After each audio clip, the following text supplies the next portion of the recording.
हिरवा लसूण आहे हा, ही थोडीशी अशी कापून घेऊया, मोठे मोठे तुकडे करून घेऊया।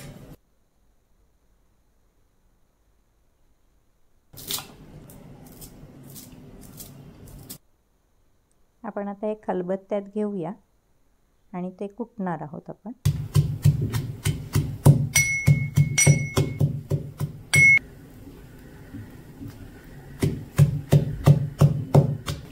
थोडीशी आपण याच्यामध्ये कोथिंबीर घालूया आणि मीठ टाकूया। अशी ही चटणी आहे, पण लागते भन्नाट।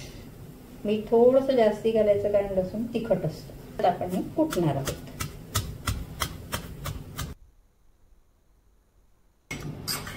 अशा प्रकारे आपली ही चटणी वाटून झालेली आहे, ते पण काढून घेऊया। थोडीशी अशी जाडसरच राहते ती, अगदीच वाटलं जात नसेल तर थोडंसं पाणी घालायचं।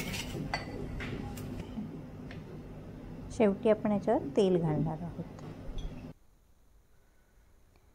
कशी भाकरी बरोबर, वरण भाताबरोबर, कशाबरोबरही ही चटणी मस्त लागते।